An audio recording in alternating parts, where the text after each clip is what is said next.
Nevada has one of the largest homeless veteran populations in, can you hear my question? Okay. Has one of the largest homeless veteran populations. Many soldiers are being released from active duty and they have nowhere to go. And they become homeless on our streets. The federal government has obviously dropped the ball. Do you guys believe it's the state's rights, even in this tough time, you know, the 10th Amendment? Do you guys believe that it's the state's duty to help these soldiers? And if you do, where would you find the funds and how could you help them? That's another 15 or 20-minute question. Simply put, it's a state's, regardless of the state, but it is a state's obligation to care for those, whether the very young, the very old, or the very needy. Funding is always a question, but it's a public-private partnership, and I think it could be addressed. But what's happening now in Clark County with the homeless veterans is a real tragedy. We need to get low-cost housing, whether it's multi-unit or homes, group homes, and I'm trying to see where veterans can come together and address and talk about their problems and see if we can get them back with families and get them in the workforce. But there's no canned answer on that, and I think we all know that.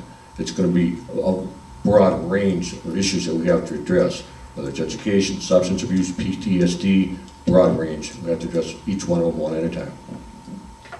And before you continue, just to let the candidates know and the listeners know at home, if you run short on time, please keep them brief. If you want to elaborate on them later, just go ahead and come to the Veterans of Politics website, and there will be a link to this. Okay, it will be archived. You can put the link on your website as per what you said in the interview, and you can elaborate on it from there. Okay, so again, same question to you, Annie. Annie Black. I would say veterans are a #1 priority to the state, to everybody. I mean, if you serve your country, you need to be taken care of afterwards.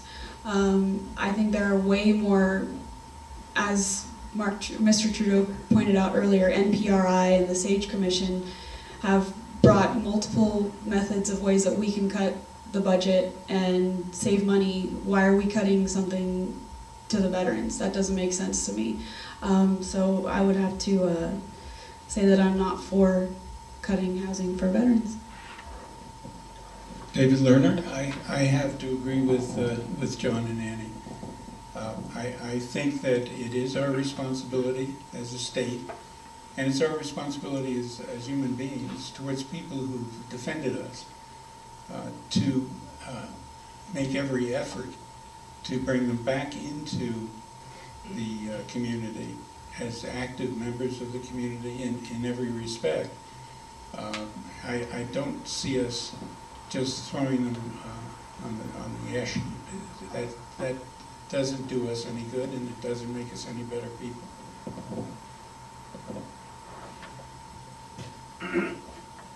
Yes, this is Donald Woolbright. First of all, I'd like to congratulate you for running. It's not an easy thing. If it was, everybody would do it. And I understand that this is probably your first time running, and there's a lot of different ways of running a campaign. And probably the hardest and the most effective way is door to door, belly to belly, eyeball to eyeball. And I'd actually like to start with Annie, and if she doesn't know the question, work your way down to Dave. But have you taken a look at your actual perimeter of what you're running for as far as District 2? And can you give me the perimeter as far as the corner streets? Is what exactly is your District 2? Where does it start? Where does it end? Annie Black, District 2 starts on Rainbow and goes west all the way to the mountain. It runs between Charleston and Sahara, and then it encompasses most of Sun City, which then part of that runs over into District 13.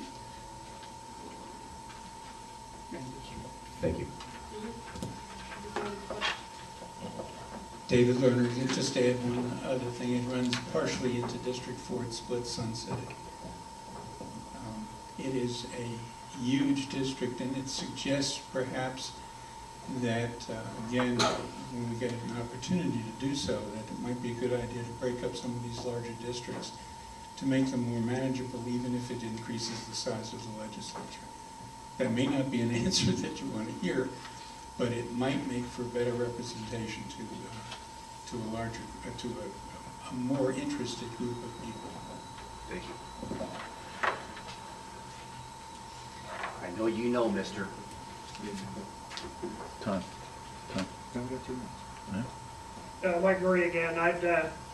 Looking at these districts, it's one of my pet peeves, particularly with congressional districts, but they still look the same to me when I'm talking about assembly districts. I hate the idea of gerrymandering to get a particular ethnicity or particular group, no matter how absurd the lines are, to keep incumbents being voted in. What do you like to hear some opinions about that, about let's square up some of these crazy lines? John Hamburg, I'm going to have to use other candidates' names at this point. We normally try to avoid that, but Chad Christensen District, the current occupant, roughly 110,000, Assembly District 13. Lynn Stewart, Assembly 22, roughly 100,000, between 98 and 100,000. Joe Hardy, Assembly District 20, 90,000. Barbara Buckley, the current speaker, roughly 10,000. Gives you some idea. I agree, gerrymandering. What we need to do, and again, this is a very partisan statement, please keep that in mind. The Assembly right now only has 14 Republicans. The other side of the aisle has a 2/3 majority, a veto-proof majority. In the coming election, after the census, reapportionment or redistricting will occur. We've got to level the playing field and start going in and addressing that issue in a fair and equitable manner. Mo Dennis, who now will be Senator Dennis, because no one opposed him because of the numbers. We have got to change that. It's not right, and again, very partisan, but is it serving the people of the state adequately? Annie Black, yeah, I would have to completely agree. I don't think you can skew the boundaries and cut them and chop them up where you think they should be to get the desired result on either side of the fence. If it means squaring them all up and cutting them up into chunks of people that, you know, they look like rectangles or squares and that's what we gotta do it. I mean, this district historically has been held by Republicans. Shelley Berkeley's district, statistically, historically, Democrat. It's not a secret that that was intended to be that way. So it's not fair for either side of the party, I don't think. This is a very good example of what I was talking about earlier when I said common sense in politics.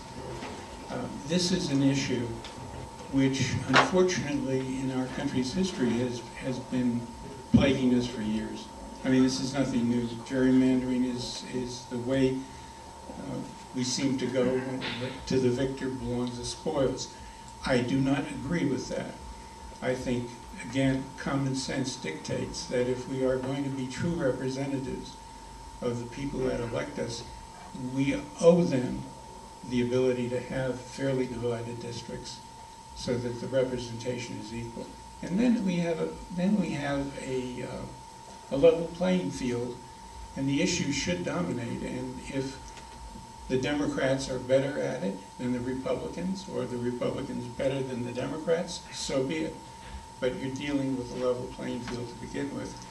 And I should point out that I am the only Democrat running in the race, so I have a clear shot at the November.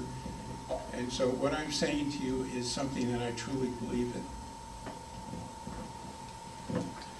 Alrighty, thank you, District 2. We can get a hand for District 2. And District 3.